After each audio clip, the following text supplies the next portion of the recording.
It started about 2000 as a tenants' participation group, instigated by the Borough Council to try and make some improvements to the local area.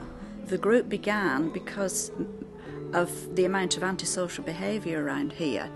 I wasn't part of the group at the time. Officers came from the Borough Council and set up a meeting with local residents, and the parish council was asked or told about this meeting and the efforts that were being made. And Crabtree, the parish councillor, she actually came along to the first meeting that I organised, so she's been a long-term stalwart to the group. And really, that's how you begin to get community involvement. You go looking for the issue, and if you can solve a problem, nothing succeeds like success.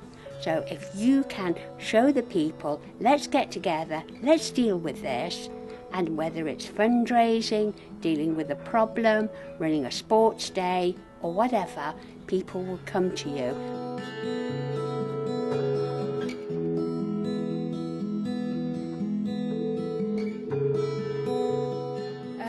Obviously at the time we had to look all around the borough to see areas that desperately needed help, and this was one of the prime candidates. We'd got a lot of antisocial behaviour, and it had just got a general rundown appearance to it. There used to be a telephone box across the road from here, and youths congregated around it. They stood on top of it, bounced on it.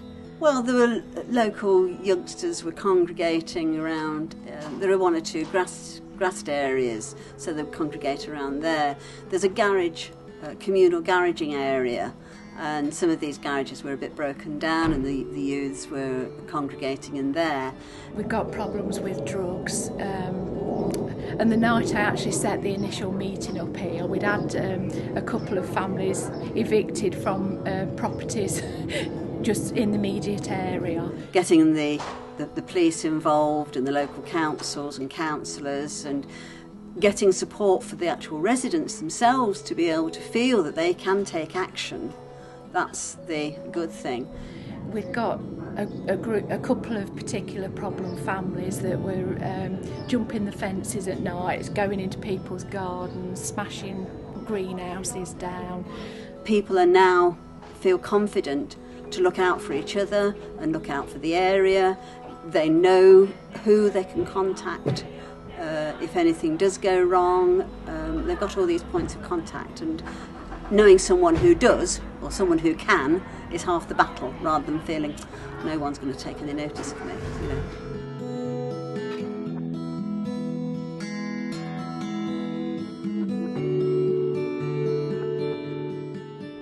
We'd had a grant to replace the tables and chairs in the community centre. We then gained a grant to upgrade this rear garden, which costs more than the furniture inside.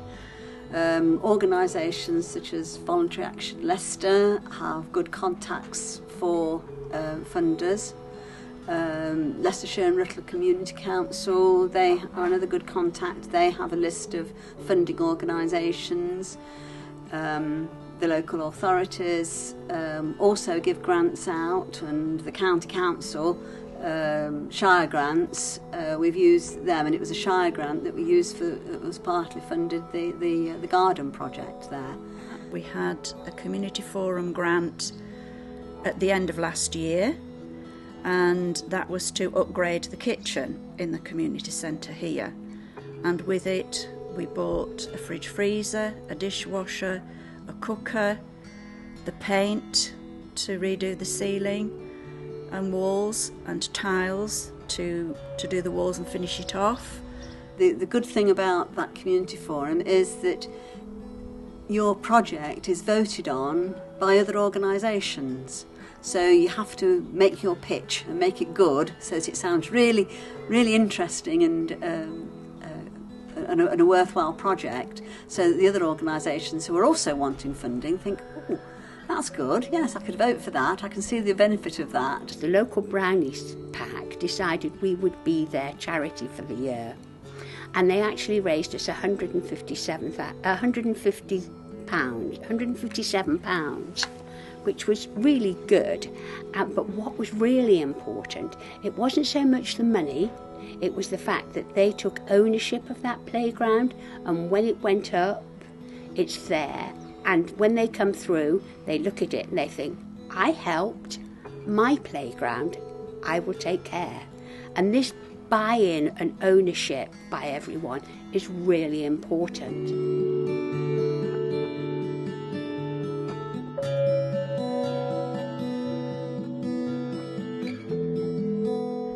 The group had links with the council and the police, and so the group was able to speak with a bigger voice than any individual in the community.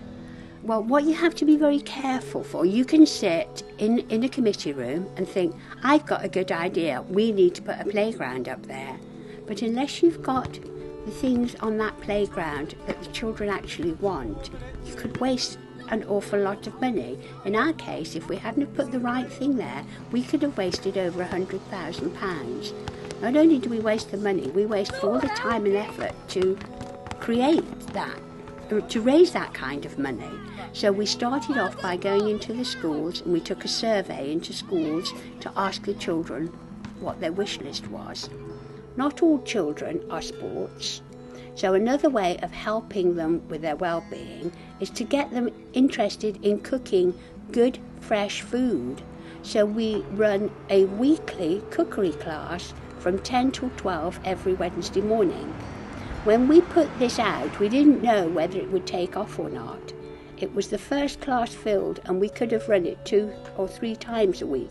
When we first set the group up, all the residents were saying it was quite dim in some of the areas, and they wanted it sort of have the hoods put over the lights so it shone down in particular, but not lighting it up like a football pitch. So there was a big study done once about what makes people happy, and what makes people really happy is sharing and giving.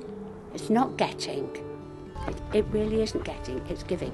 There's nothing gives you quite as much of a buzz as over this next 6 weeks watching the children up on the playground.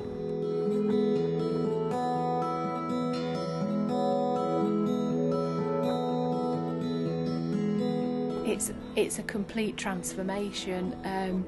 The actual physical appearance of the place, it's obviously so much better. All the car parks are tidy, the playground for the children, and every year they do an annual flower show, and they get everybody to try and do the best garden competition. So the physical appearance, but in some ways more important to me, I think, is it's how the community work together, and you've always got this group always helping out people probably less fortunate, and they like to try and get younger groups mixing in with the older people, and anybody who's sort of quite isolated, they will go out and visit and try and draw them into the community. So antisocial behaviour is virtually nil.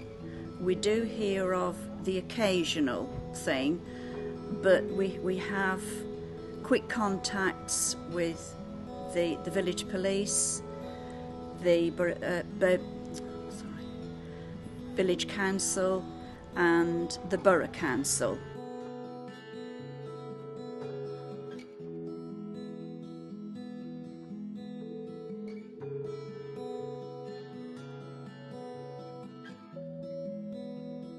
I'd just say if anybody's got a project, a group of you people that want to do something, then just go for it.